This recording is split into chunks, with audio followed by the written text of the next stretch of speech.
નમસ્કાર વિદ્યાર્થી મિત્રો, ધોરણ 10 વિષય ગણિત પ્રકરણ 6 ત્રિકોણની અંદર આજનો આપણો છેલ્લો પીરિયડ રહેશે. આજનો દિવસ આપણો 9મો દિવસ છે. આ ચેપ્ટરમાં આપણે થિયરી આધારિત ઘણા દાખલાઓ સમજી ગયા અને હવે સરકારની નવી ગાઈડલાઈન મુજબ તમારા અભ્યાસક્રમની અંદર જે 30% કપાત થઈ છે તે આ ચેપ્ટરમાં પણ ઘણા ખરા અંશો છે એના, પણ આપણે જે ભણી ગયા છીએ તે તમને આવતા ધોરણોની અંદર કામ પણ લાગશે. તેથી તમે એ બધા જે અભ્યાસ છે તેને પણ પુનરાવર્તન કરતા રહેશો. તો સ્વાધ્યાય 6.4ની અંદર આપણે આગળ પ્રશ્ન 1 અને 2 પણ સમજી ગયા. ત્યારબાદના જે પ્રશ્નો કેટલાક છે એમાંથી પણ હજી મેં સ્ક્રીન પર કે આજના વિડીયોમાં મેં ઘણા બધા પ્રશ્નોને તો પણ સમાવી લીધા છે, પરંતુ જે પ્રશ્નો અગત્યના છે અથવા તો તમારા હવે જે આ વર્ષ પૂરતી બોર્ડની એક્ઝામ પૂરતા છે તેને હું તમારા દરેક પ્રશ્નની આગળ IMP એવું લખી આપીશ.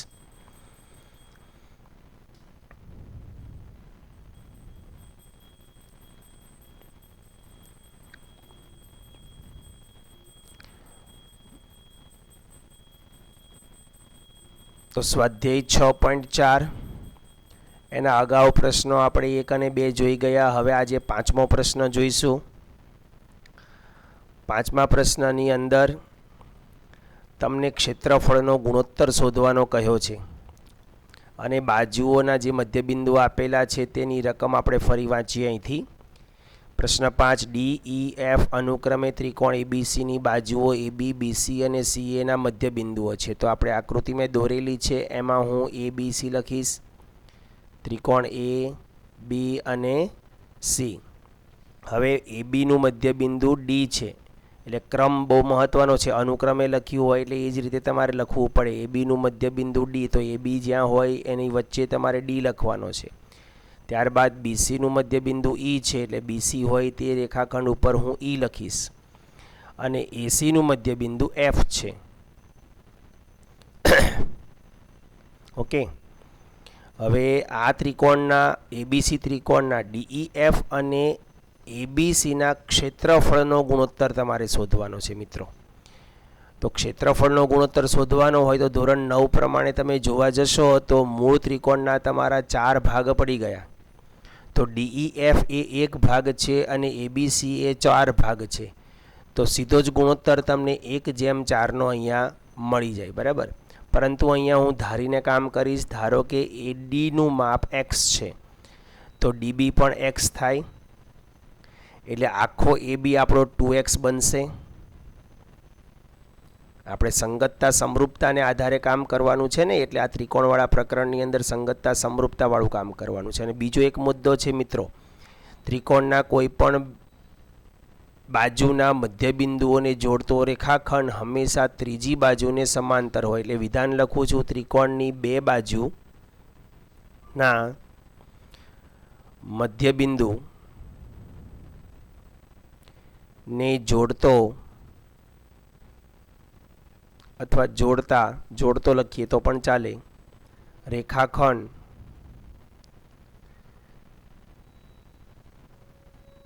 ત્રિકોણની ત્રીજી બાજુને સમાંતર હોય. એટલે મતલબ DF એ BC ને સમાંતર છે. એટલે સમપ્રમાણતાનું મૂળભૂત જે પ્રમેય છે આપણે 6.1 પ્રમેય જે આપણે શીખવાનું હજી બાકી છે એ શરતો અહીંયા લાગુ પડે એટલે ત્રિકોણ ADF અને ABC વચ્ચેની સંગતતા સમરૂપતા થઈ જ જાય. ADF ઉપરનો ત્રિકોણ અને ABC એ મુખ્ય ત્રિકોણ. એટલે તમને અહીંયા કયા કયા ગુણોત્તરો લાગુ પડે? નાના છેદમાં મોટાવાળા બધા ગુણોત્તરો લાગુ પડે. પણ આપણે DEF અને ABCનો ગુણોત્તર શોધવો છે તો DEFનું માપ પણ પાછું ADF જેટલું જ હોય કે નહીં? તો DF સમાંતર BC થયો એટલે સમપ્રમાણતાનું મૂળભૂત પ્રમેય તમારું કામ કરશે.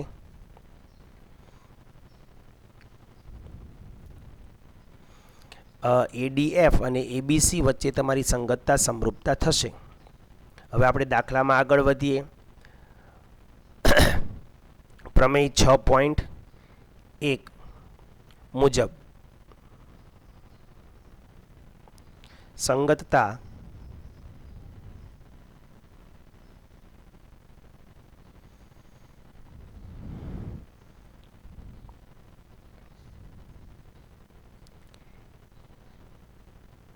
ABC સમરૂપતા ADF સમરૂપતા છે.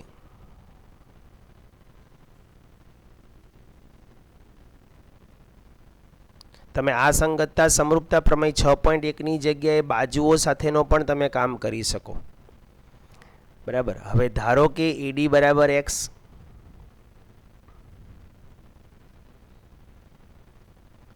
તેથી તો AB બરાબર શું થશે? આપણો 2x થઈ જશે.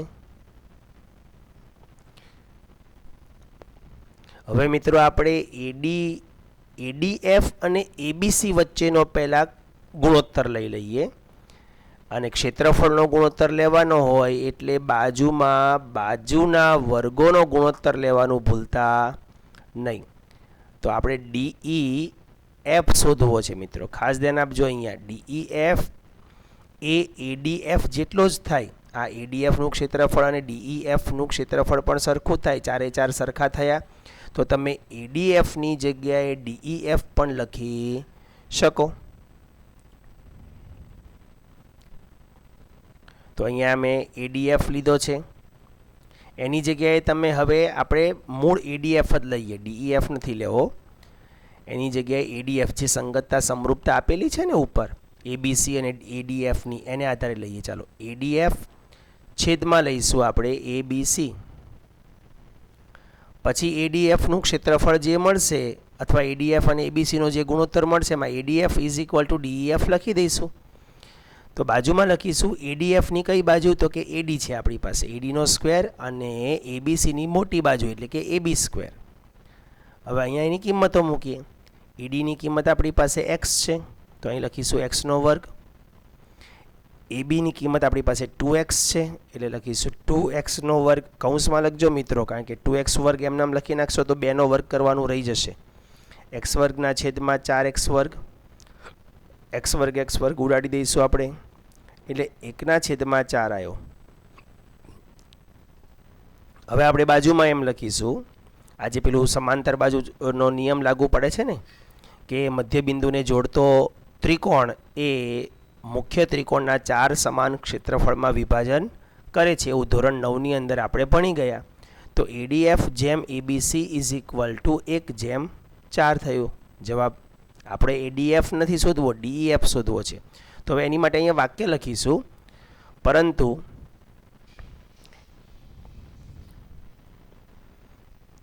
જે પેલું નિયમ મેં તમને વાત કરી હતી ને કે ત્રિકોણની 3 બાજુઓના મધ્યબિંદુને જોડતો ત્રિકોણ એ મુખ્ય ત્રિકોણના 4 સમક્ષેત્રમાં વિભાજન કરે. તો એ રીતે આપણે લખીએ, પરંતુ ત્રિકોણ ABCની 3 બાજુઓના,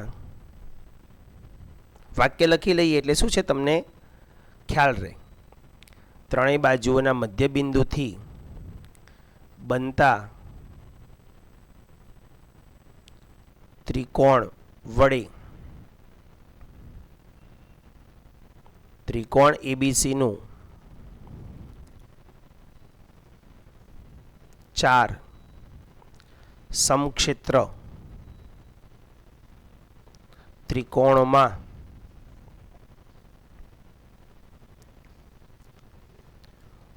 વિભાજન થાય છે. આ નિયમ આપણે ધોરણ 9થી જાણતા આવ્યા છીએ. એટલે હવે એને આધારે સીધો ADF જેટલો થાય એટલો જ DEF થશે. માટે ADF બરાબર DEF. હવે જે પેલું જે 1/4 જે હતું એને પરિણામ નંબર 1 કહી દઈએ અને આને પરિણામ નંબર 2 કહો, તો 1 અને 2 પરથી જ્યાં ADF હોય ત્યાં DEF લખી શકીએ કે નહીં? તો માટે પરિણામ 1 અને 2 પરથી 1 અને 2 પરથી DEF, EDFની જગ્યાએ હવે હું DEF લખીશ, જેમ ABC બરાબર 1/4. આ તો મેં તમને ગણતરી કરીને સમજાવ્યું મિત્રો. બાકી તમે આ દાખલાને એમનામ પણ તમે સમજી શકો છો ધોરણ 9ના આધાર ઉપર. બરાબર. પ્રશ્ન નંબર 8 લઈ લઈએ. અહીંયા તમે પ્રશ્ન એમનામ પણ લખી શકો. 1/4 સરખા ભાગ થાય છે, જો સમજાવું છું. ત્રિકોણ ABC ના ત્રણેય બાજુઓના મધ્યબિંદુને જોડતો રેખાખંડ 3 બાજુથી વિભાજન પામે છે. હવે DABCનું મધ્યબિંદુ છે એવા બે સમબાજુ ત્રિકોણ ABC અને BDE છે. એ જો હવે અહીંયા જે બી છે ને એ આનો કોમન છે, એટલે ત્રિકોણ દોર્યો છે ABC. DABCનું મધ્યબિંદુ લેવાનું છે, DABCનું મધ્યબિંદુ લેવાનું છે અને BDE શોધવાનું છે. એટલે BD તો તમારો છે, તો E ને તમારે નીચે લઈને આ રીતે ત્રિકોણ દોરવો પડશે. હવે બંને ત્રિકોણ સમબાજુ છે. પાછા બંને ત્રિકોણ સમબાજુ હોય તો બંને ત્રિકોણ વચ્ચેની સંગતતા સમરૂપતા તો મળવાની જ છે. હવે બંનેના ક્ષેત્રફળની વાત કરી છે, ABC અને BDEના ક્ષેત્રફળનો ગુણોત્તર. હવે આપણે ઉપરની આકૃતિને પ્રમાણે જ કામ કરીએ. જો EBનું પણ એક મધ્યબિંદુ વિચારી લઈએ, સેમ ઉપરના પ્રશ્ન જેવું છે. EBનું મધ્યબિંદુ દાખલા તરીકે કોઈ એક હોય અને એને જોડતો રેખાખંડ આ રીતે હું પેન્સિલથી દોરું છું, અને ACનું મધ્યબિંદુ હોય એનો રેખાખંડ હું આ રીતે દોરું છું. પછી ઉપરના બંનેને જોડી દઉં એટલે પાછી ઉપર જેવી આકૃતિ થઈ ગઈ. તો આખા ABCના કેટલા ભાગ થઈ ગયા? 4. એટલે 1/4 થયો અને નીચેનો જે BDE છે ને એ 4 જે ભાગ થયો અને BDE તમારો જે છે એ 1 ભાગનો જ આવી જશે. તો ગુણોત્તર શું આવ્યો? 4/1. ક્લિયર? ત્યારબાદ પ્રશ્ન નંબર 9. બે સમરૂપ ત્રિકોણોની બાજુઓનો ગુણોત્તર આપેલો છે 4/9. બાજુઓનો ગુણોત્તર અને ક્ષેત્રફળનો ગુણોત્તર શોધવાનો છે. એટલે ધારી લઈએ આપણે અહીં બાજુમાં ત્રિકોણ ABC અને ત્રિકોણ PQR. હવે બાજુઓના ગુણોત્તર આપેલા છે એટલે એક બાજુ હું 4 લખીશ. એક ત્રિકોણની કોઈ એક બાજુ 4, તેને સમરૂપ 9 લખીશું. હવે બંનેના ક્ષેત્રફળનો જો ગુણોત્તર શોધવો હોય તો હું લખીશ ઉપર ABC, કારણ કે પહેલો ત્રિકોણ તમારો ABC છે ને, એટલે ABCનું ક્ષેત્રફળ છેદમાં PQRનું ક્ષેત્રફળ. હવે બાજુઓમાં બાજુના વર્ગ લેવાના છે, એટલે કે ABનો વર્ગ છેદમાં PQનો વર્ગ. હવે અહીંયા કિંમતો મૂકી દો. ABની કિંમત છે 4 આપણી પાસે, એટલે 4નો વર્ગ, અને PQની કિંમત 9 છે, 9નો વર્ગ. ચોકે ચોકે 16 અને 9 9 81, એટલે 16/81 તમારો જવાબ આવશે. 16/81. બરાબર મિત્રો. આ પ્રશ્નને પાછો તમારા અભ્યાસક્રમમાં નથી લીધો, 8માં ને લીધેલો છે. બરાબર. એટલે હવે પાછા ત્યાં હું તમને 8માં પ્રશ્ન લીધો છે, એટલે ત્યાં હું તમને IMP એવું લખી આપીશ. કારણ કે જે પ્રશ્નો હવે તમારા અભ્યાસક્રમની અંદર રહેશે, એટલે કે હાલ પૂરતા એ પ્રશ્નની આગળ હું તમને IMP એવું લખી આપીશ. 8મો રાખ્યો છે MCQ તરીકે, 9મો ન રાખ્યો. એ જ રીતે પાછો 5મો રાખેલો છે, તો 5મા ઉપર પણ પાછો પ્રશ્ન રાખેલો છે. 9મો રાખેલો નથી, પણ છતાંય આપણે ત્યાં IMP લખી લઈએ, કારણ કે વિકલ્પ તો બહુ અગત્યના છે જ. ઉદાહરણ નંબર 11 જુઓ. એક નિસરણીને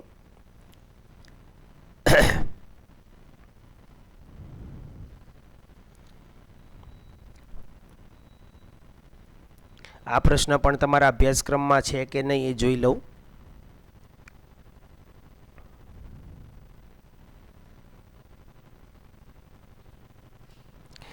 એક નિસરણીને અડીને એવી રીતે ગોઠવેલી છે કે જેથી તેની નીચેનો છેડો દિવાલથી 2.5 મીટર દૂર રહે. બરાબર. તો જુઓ, આ નિસરણી છે. નિસરણી હંમેશા ત્રાંસી રહે. આ બાજુની આ દિવાલ છે આકૃતિમાં. બરાબર. અને નીચે આ દિવાલથી નિસરણીનું અંતર છે. AB એ દિવાલ થશે, BC એ નિસરણી થશે, અને AC એ નિસરણીનું દિવાલથી અંતર થશે.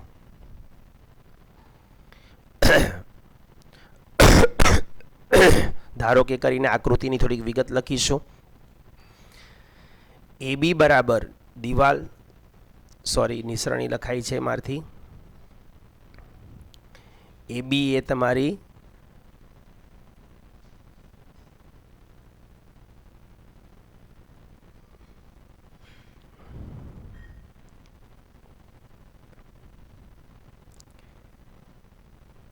AB એ દિવાલ છે અને BC એ નિસરણી છે, એટલે BC નિસરણી થશે, AB દિવાલ થશે અને AC એ નિસરણીનું દિવાલથી અંતર થશે. હવે એના માપ આપેલા છે. તેનો નીચેનો છેડો દિવાલથી 2.5 મીટર, એટલે AC તમને આપેલા છે 2.5 મીટર દૂર રહે અને તેનો ઉપરનો છેડો જમીનથી 6 મીટર ઊંચે, એટલે જમીન અહીંયા હોય, આખી જમીન છે બરાબર, ત્યાંથી 6 મીટર ઊંચે આ બારીને અડકે છે, એટલે આ માપ દિવાલનું માપ 6 મીટર થશે તમારું. અહીંયા બારી છે એમ સમજો, ત્યાંથી સહેજ ઉપર દિવાલ દોરીએ તો વાંધો ન આવે, એ દિવાલને આપણે ગણવાની નથી. તો દિવાલનું માપ આપણી પાસે 6 મીટર છે, એટલે અહીં 6 મીટર લખીશું. નિસરણીનું આપણે શોધવાનું છે, પ્રશ્નાચિહ્ન કરીશું અને AC બરાબર જે મતલબ નિસરણીનું દિવાલથી અંતર છે એ 2.5 મીટર છે, એટલે ત્યાં 2.5 મીટર લખીશું. હવે અહીંયા આપણો કાટકોણ ત્રિકોણ બને છે. આખું વિગત લખીએ તો વધુ સારું કે AC શું છે એમ, તો કે તેનો નીચેનો છેડો દિવાલથી, એટલે નિસરણીનું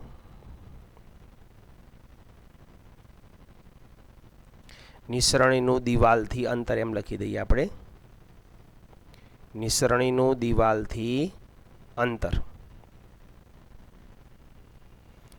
2.5 મીટર. હવે આખો તમારો ABC ત્રિકોણ એ કાટકોણ ત્રિકોણ થશે. કાટકોણ ત્રિકોણ થાય એટલે કયો નિયમ લાગે? પાયથાગોરસ, મતલબ પાયથાગોરસના પ્રમેય મુજબ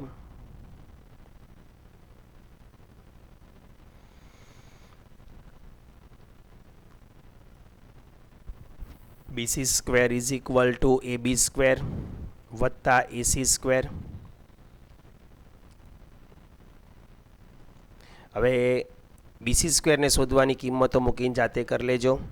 સ્વાધ્યાય 6.5. આ પ્રશ્ન તમારા અભ્યાસક્રમની અંદર નથી, અહીંયા 11મો છે એટલે ત્યાં લખી દઉં પાછો IMPM. હું જોતો હતો એટલે ખ્યાલ આવી ગયો કે છે એમ. 6.5 આ પ્રશ્ન તમારા અભ્યાસક્રમમાં લીધેલો નથી પાછો, પણ આની અંદર એકદમ સિમ્પલ છે. ખાલી આપેલી બાજુઓના માપ એ કાટકોણ ત્રિકોણની બાજુઓના માપ છે કે નહીં તે નક્કી કરવાનું છે, અને જો તે કાટકોણ ત્રિકોણ હોય તો તેમાં કર્ણની લંબાઈ શોધવાની છે. તો મિત્રો કર્ણની લંબાઈ તો ખબર જ છે સૌથી મોટી જ હોય, અને બાકીની બે બાજુઓ જે હોય નાની તે તમારી કાટખૂણો બનાવતી બે બાજુઓ હોય. એટલે તમે અહીંયા આ જે પ્રશ્ન છે એને તમે મૌખિક પણ ઘણી વખત ચેક કરી શકો છો. તો આપણે જોઈએ નંબર 1, 7 સેમી કાટકોણ ત્રિકોણ છે કે નહીં તે નક્કી જ કરવાનું છે. જે કાટકોણ ત્રિકોણ હોય તેના કર્ણની લંબાઈ શોધવાની છે. તો નંબર 1 છે એમાં 7 સેમી, 24 સેમી અને 25 સેમી છે. કર્ણ હંમેશા મોટો હોય, એક નોંધી લઈએ આપણે, કર્ણ હંમેશા મોટો હોય, એ તો જાણીએ જ છીએ. હવે નંબર 1 તો મતલબ 25 એ તમારો કર્ણ થશે. તો કાટખૂણો બનાવતી બાકીની બે બાજુઓ 7 અને 24 થશે.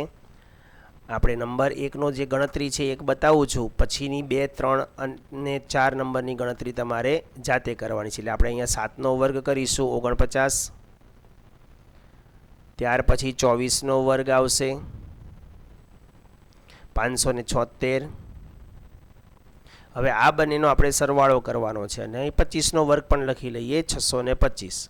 હવે નાની જે બે બાજુઓ છે 7નો વર્ગ વત્તા 24નો વર્ગ, 7 વર્ગ વત્તા 24નો વર્ગ બરાબર 49 વત્તા 576 બરાબર, સરવાળો કરીએ 9 ને 6 15નો 5 વધી 1, 12નો બગડો વધી આવી 1 અને 6, 625 એ તમારા 525નો વર્ગ છે.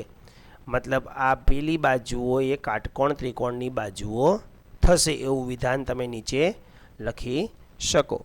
7, 24 અને 25 એ કાટકોણ ત્રિકોણની બાજુઓ છે, માટે નંબર 1માં તમે લખી શકો નંબર 1 એ કાટકોણ ત્રિકોણની બાજુઓ છે, અથવા કાટકોણ ત્રિકોણ છે એમ લખો તો પણ ચાલે. કાટકોણ ત્રિકોણની બાજુઓ છે તેમાં કર્ણ, હવે કર્ણ કોણ હોય? મોટો હોય તે, તેમાં કર્ણની લંબાઈ 25 સેમી છે. ઓકે, હવે 2, 3 ને 4 તમારે જાતે ગણવાના રહેશે. 2, 3 ને 4 આમાં પણ એ જ રીતે કામ કરવાનું છે. 8 એ તમારો કર્ણ થશે, 3 અને 6 કાટખૂણો બનાવતી બાજુઓ થશે. આ જ રીતની વિગતો તમારે સેમ લખીને જો કાટકોણ ત્રિકોણ બનતો હોય તો જ કર્ણની લંબાઈ લખવાની છે, નહીંતર લખવાની નથી. પ્રશ્ન નંબર 6 જોઈએ. સમબાજુ ત્રિકોણ એબીસીની બાજુ 2A છે. આ પણ તમારા અભ્યાસક્રમમાં નથી, પણ છતાંય તે આપણે દોરી લઈએ. ત્રિકોણ સમબાજુ ત્રિકોણ છે એટલે હું એક ત્રિકોણ દોરું છું એબીસી.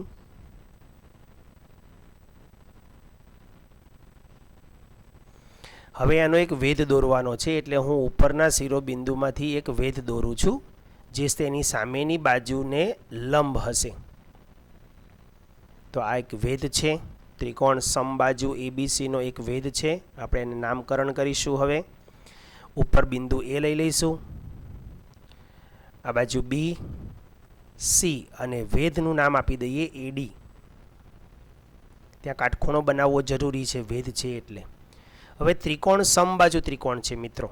સમબાજુ ત્રિકોણ હોય ને એટલે જે વેધ હોય એ મધ્યગા પણ બની જાય. તો માટે ત્રિકોણ એબીસી માં એડી વેધ છે એવું આપણે આકૃતિ દોરી છે એ પ્રમાણે આપણે લખી દઈએ. હવે દરેક બાજુના માપ પાછા 2A છે એટલે અહીંયા 2A થશે, તો બીસી પણ તમારો 2A થશે અને એસી પણ તમારો 2A થશે. હવે મેં હમણાં તમને કહ્યું તેમ ત્રિકોણ એબીસી સમબાજુ ત્રિકોણ છે તો એડી એનો મધ્યગા પણ બનશે એટલે આપણે એ પણ લખીએ. ત્રિકોણ એબીસી સમબાજુ ત્રિકોણ હોવાથી વેધ એ મધ્યગા પણ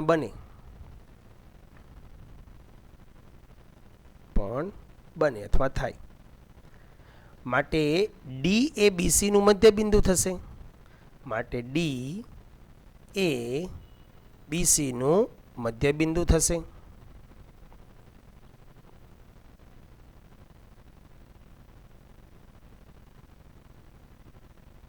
હવે જો ડી એ બીસીનું મધ્યબિંદુ થાય તો ડીનું માપ x લખી શકીએ. સોરી, આપણે એને તો અહીંયા 2A આપેલો છે ને એટલે એક્સની જગ્યાએ આપણે એ લખીશું. 2A ના 2 સરખા ભાગ કરવાના એટલે એ થશે. ન હોત તો આપણે x લખી શક્યા હોત. હવે તમારો એડીબી એ કાટકોણ ત્રિકોણ બન્યો જુઓ, અને એમાં તમારી પાસે કર્ણ છે. બે કાટકોણ ત્રિકોણ થયા. એમાં એડીબી, એબીડી અને એડીસી બંને કાટકોણ ત્રિકોણ થાય અને બંને વચ્ચેની સંગતતા તમે આવી રીતે પણ ચેક કરી શકો. તો ખૂણા એના દ્વિભાજક પણ બની ગયો કહેવાય ને એડી. તો દ્વિભાજકવાળી રચના યાદ કરો, એના સંલગ્ન રેખાખંડોવાળી આવે એ પણ તમે અહીંયા લખી શકો. એટલે નાનાના છેદમાં મોટાના છેદમાં નાનો ને મોટાના છેદમાં નાનો એ ગુણોત્તર પણ લાગુ પડે, પણ એમાં એડી તમને મળશે નહીં. એટલે એડી શોધવા માટે તમારે અહીંયા પાયથાગોરસનો જ ઉપયોગ કરવો પડશે. એટલે આપણે કાટકોણ ત્રિકોણ એ બી અને ડી એ કાટકોણ ત્રિકોણ થશે. હવે પહેલાં આપણે એક કામ કરી, બંને વચ્ચેની સંગતતા કરી નાખી. એટલે એબીડી અને એસીડીની સંગતતા માટે એમ કામ કરી દઈએ. પહેલાં એની સંગતતા પ્રૂવ કરી દઈએ, કારણ કે બે ત્રિકોણ સમરૂપ છે એવું અહીંયા સ્પષ્ટ કરેલું નથી. બરાબર, એટલે અહીંયા સંગતતા બતાવી દઈએ. આ બાજુ પણ કાટખૂણો થશે. તો કાટખૂણો છે એટલે કાકબા શરતને આધારે સંગતતા સમરૂપતા બનાવી શકાય. ખૂણો ડી બંને ત્રિકોણમાં કાટખૂણો છે એટલે પહેલાં એ લખીએ.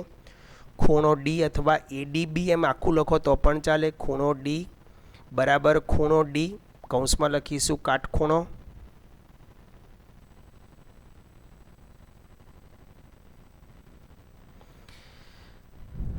ત્યારબાદ સેમીની બાજુ લઈ લઈએ.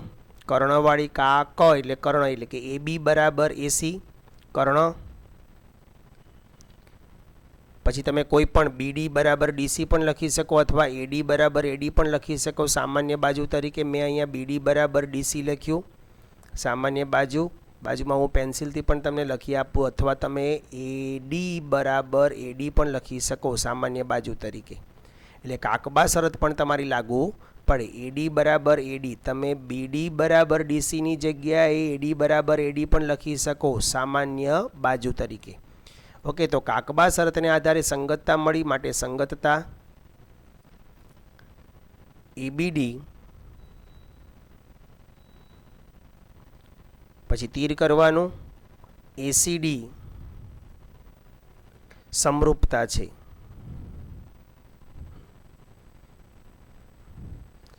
કૌંસમાં આવશે કાકબા. તો કાકબા શરતને આધારે તમે બે વચ્ચે સંગતતા સમરૂપતા લીધી. હવે આ બધું ન લ્યો અને સીધો જ વેધનું માપ શોધો તો પણ ચાલે કે ન ચાલે મિત્રો? ચાલે. તો પછી કારણ કે કાટકોણ ત્રિકોણ છે અને ઉપરનો જે ખૂણાવાળું હોય એ સંગતતા સમરૂપતા બતાવે જ છે. હવે ત્રિકોણ એબીડી કાટકોણ ત્રિકોણ હોવાથી સીધું લખીશું. હવે એબીડી કાટકોણ ત્રિકોણ હોવાથી પાયથાગોરસના પ્રમેય મુજબ શું થશે? AB square is equal two AD square વત્તા BD સ્ક્વેર.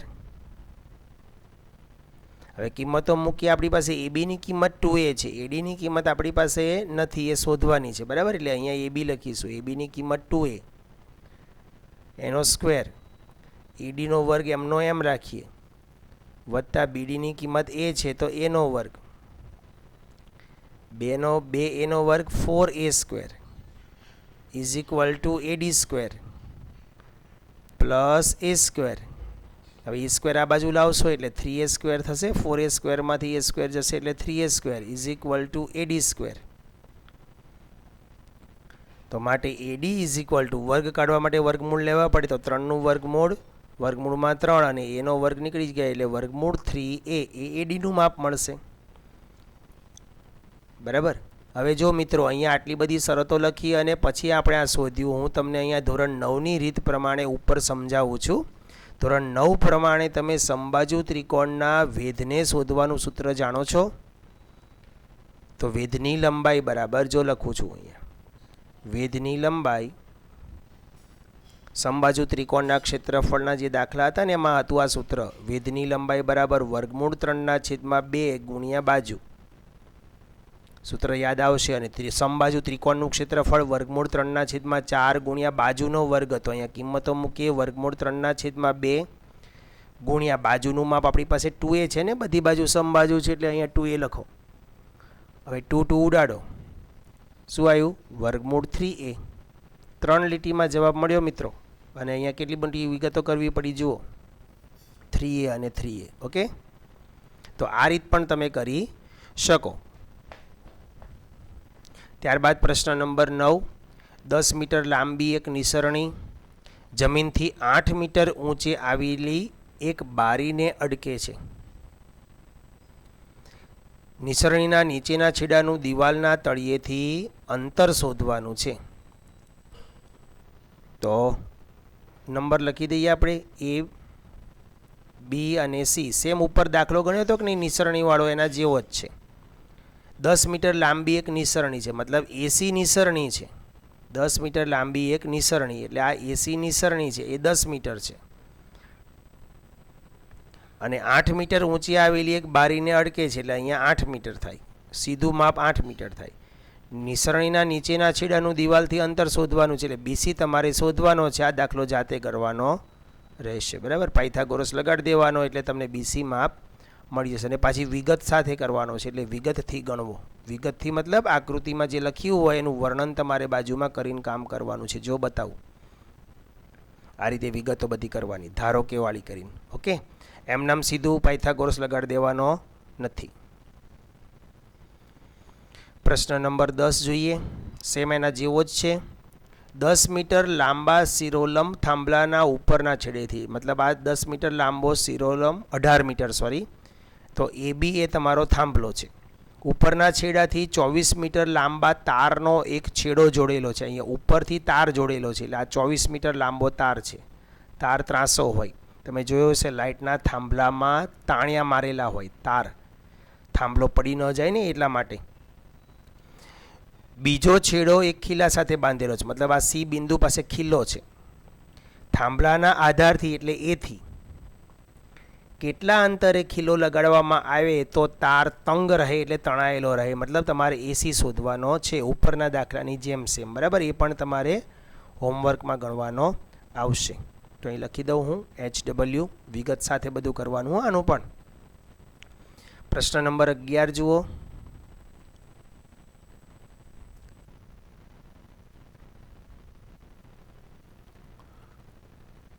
અહીંયા તમને એક વિમાન મથકનું ઉત્તર દિશામાંથી અંતર આપેલું છે. બરાબર, તો મેં અહીંયા એક આકૃતિ દોરી છે. આ તમારું વિમાન મથક છે, સેન્ટર. વિમાન મથક સેન્ટર છે, ત્યાંથી 4 દિશાઓ આપણને મળતી હોય, ઉત્તર, દક્ષિણ, પૂર્વ, પશ્ચિમ. બરાબર, એટલે આ તમારું વિમાન મથક છે. અહીંથી બધા વિમાનો ઉડે છે. એટલે અહીંથી ટેક ઓફ થાય છે, નથી લેવાનું. ઉત્તર દિશા એટલે ઉત્તર દિશામાં 1000 કિલોમીટર પ્રતિ કલાકની ઝડપથી ઉડે છે. તો આપણે એની વિગત એક લખીએ.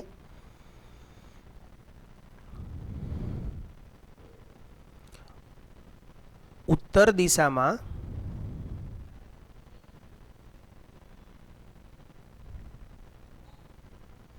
અહીંથી વિમાન ઉડે છે અને એ ઉત્તર દિશા તરફ, મતલબ આ આખો બર્ડ વ્યૂ લેવાનો છે. 1000 કિલોમીટર પ્રતિ કલાકની ઝડપથી ઉડે છે.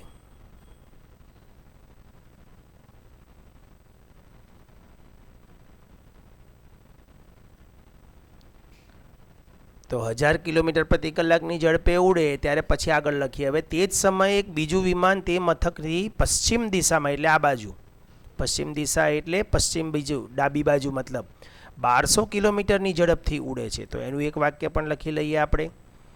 હવે મિત્રો ધ્યાન રાખજો, આ વિમાન અહીંયાથી ટેક ઓફ થતું નથી, એટલે ત્રાસું જતું નથી, ઉપર જ છે વિમાન. વિમાન મથકની ઉપરના ભાગે જ છે ને ઉપર સીધું સીધું ચાલે છે. એટલે આ એનો બર્ડ વ્યૂ છે, સમજી લેજો ખાસ. મતલબ તમે વિમાન મથકની નીચે ઊભા છો અને તમે તમારા માથા ઉપર એક વિમાનને પશ્ચિમ દિશામાં જતું જુઓ છો અને એક વિમાનને ઉત્તર દિશામાં જતું જુઓ છો. તમારે વિમાન મથક ઉપર ઊભું રહેવાનું છે. વિમાન મથકથી વિમાનને ઉડાડવાનું નથી, સમજી લેજો. તમારે વિમાન મથકે ઊભું રહેવાનું છે ને વિમાન ઉપરથી જાય છે, વિમાન ત્યાં ઉતરેલું છે ને ઉતરેલું ચડાવવાનું નથી, તો જ ઉપર ત્રિકોણ બનશે. અને પાછી બંને વિમાનની હાઈટ વિમાન મથકેથી એક સરખી છે એવું વિચારી લેવાનું છે. બરાબર, એટલે તમે નીચેથી એક વિમાનને પશ્ચિમ દિશામાં જતું જુઓ અને એક વિમાનને ઉત્તર દિશામાં જતું જુઓ, એટલે તમારી આવી બે સીધી લાઈનો બને. હવામાં આવી બે લાઈન બનશે. બરાબર, ઉત્તર દિશાની લાઈન અને પશ્ચિમ દિશાની લાઈન.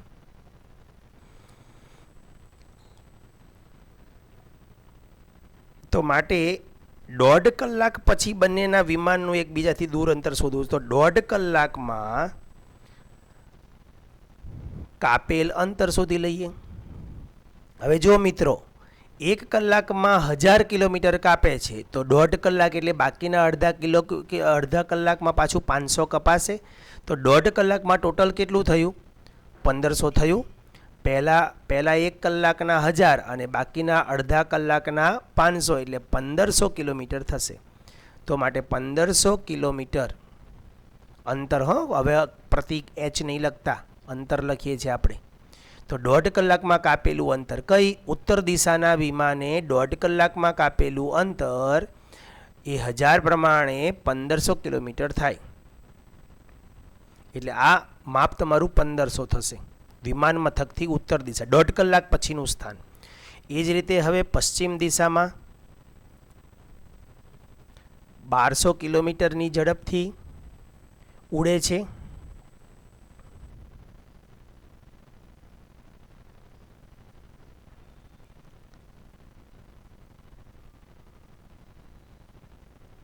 તો તેણે પણ 1.5 કલાકમાં કાપેલું અંતર 1.1/2 કલાકમાં કાપેલ અંતર બરાબર.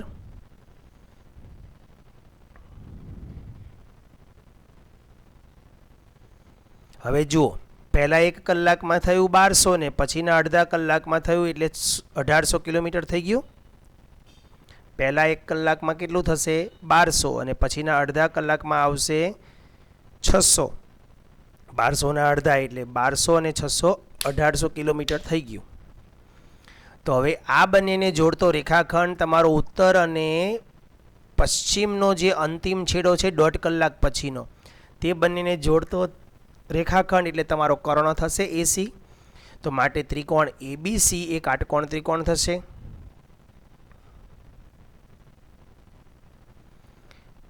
AC square is equal two AB square વત્તા BC સ્ક્વેર. હવે અહીંથી કિંમતો મૂકીને આગળની પ્રોસેસ તમારે જાતે કરવાની રહેશે. પ્રશ્ન નંબર 12 જુઓ. 6 મીટર અને 11 મીટર ઊંચાઈના બે થાંભલા. તો પહેલો એક થાંભલો લઈ લઈએ AB. આ 6 મીટરનો થાંભલો છે. બાજુમાં લઈ લઉં હું CD. 11 મીટરનો થાંભલો છે. હવે બીને BCમાંથી એક એસીને સમાંતર એક રેખાખંડ દોર્યો, એ BE લઈ લઉં હું અહીંયા, E નામ આપી દઉં છું. તો AB જો 6 હોય તો EC પણ 6 થશે. તો આ વધેલું તે 5 બની જાય. ટોટલ 11 છે, 11માંથી 6 જાય એટલે DE તમારો 5 થશે. હવે જો થાંભલાના નીચેના છેડા વચ્ચેનું અંતર 12 મીટર છે, તો મતલબ A અને C વચ્ચેનું અંતર તમારું 12 મીટર છે, તો BE પણ 12 મીટર બની જશે. તો ઉપરના છેડા વચ્ચેનું અંતર શોધવાનું છે એટલે B અને D તમારે શોધવાનો છે. BD નો ક્રોસ જે છે ને, આ ક્રોસ રેખાખંડ તમારે શોધવાનો છે. એટલે કર્ણ શોધવાનો થયો ને, એ કાટખૂણો બનાવે છે. વળી પાછો પાયથાગોરસના પ્રમેય પ્રમાણે તમારે સીધું જ તમારે પાયથાગોરસના પ્રમેયથી એનું સૂત્ર લગાડવાનું રહેશે.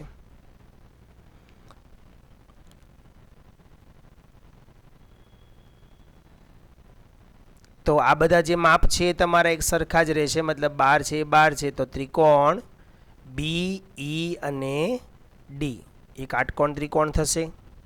વિગત લખવાની છો મિત્રો, બરાબર. AB 6 સેમી છે અને આ બધું વિગત લખ્યા વગર ભૂલતા નહીં. આ દાખલો પણ તમારે હોમવર્કમાં કરવાનો છે. ત્યારબાદ પ્રશ્ન નંબર 17 એક ટૂંકો એવો પ્રશ્ન છે, આજનો છેલ્લો પ્રશ્ન. ત્રિકોણ ABCમાં AB બરાબર 6 વર્ગમૂળ 3, AC 12 સેમી, BC 6 સેમી હોય તો ખૂણો B શોધવાનો છે. તો મિત્રો અહીંયા પણ આપણે ત્રણેય બાજુઓના માપ છે એટલે પેલો પાયથાગોરિયન ત્રિપુટી ચેક કરી જોઈએ. AB સ્ક્વેર બરાબર 6 વર્ગમૂળ 3નો વર્ગ, 36 ગુણ્યા વર્ગમૂળ 3નો વર્ગ 3 એટલે 36 ગુણ્યા 3, 6 તરી 18નો 8 વધી આવી 1, 118. AC square is equal to 12 સેમી એટલે કે 12નો વર્ગ 144. ત્યારબાદ BC square is equal to 6 square, 6નો વર્ગ થશે 36. હવે આપણે અહીંયા નાની બે બાજુઓ જે છે એના વર્ગો ચેક કરીએ. તો AB સ્ક્વેર વત્તા BC square is equal two કિંમતો મૂકીએ 118 વત્તા 36 બરાબર 8 ને 6 14નો 4 વધી આવી 1, 3 ને 4 ને 5 154. તો મિત્રો અહીંયા એ AC સ્ક્વેર જેટલું થતું નથી. કંઈક ભૂલ હશે આપણી. અચ્છા,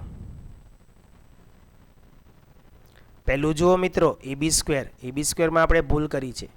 6 તરી 18નો 8 વધી આવી 1, 3 તરી 9 ને 1 10 થવા જોઈએ, બરાબર. એટલે અહીંયા આપણી એક ભૂલ છે, અહીંયા 10 કરવાના છે મતલબ 108 થશે. એ જ રીતે અહીંયા પણ 118 છે, ત્યાં 108 કરવાના છે. અને 54 છે 154, તો પછી હવે ત્યાં 44 આવી જશે. કારણ કે મિત્રો જ્યારે પણ આવી રીતે પ્રશ્નો આપે ને ત્યારે સમજી જવાનું કોઈ પણ કાટકોણ ત્રિકોણ તો બનતો જ હશે, બરાબર. તો AC સ્ક્વેર એ એના જેટલું માપ થયું, મતલબ અહીંયા સામાન્ય બાજુ એ B છે, તો જો સામાન્ય બાજુ B હોય તો B કાટખૂણો થાય, બરાબર. તો B કાટખૂણો થશે. માટે ખૂણા B નું માપ 90 અંશ આવશે તમારા વિકલ્પ પ્રમાણે. તો મિત્રો હવે આ ચેપ્ટરની અંદર ઘણા એવા દાખલા આપણે સમજી ગયા કે જે તમારા અભ્યાસક્રમમાં છે અને કેટલાક નથી. પણ મિત્રો વધુ ને વધુ પ્રેક્ટિસ ઉપર ધ્યાન આપજો. ભલે અભ્યાસક્રમ ઓછો કરેલો છે પરંતુ તમારે આગળના ધોરણોમાં આ બધી વસ્તુ કામ તો આવતી જ રહેશે. તો હવે આગળના ચેપ્ટરને આપણે ફરી વખત શરૂ કરીશું. ત્યાં સુધી જય હિન્દ, જય ભારત.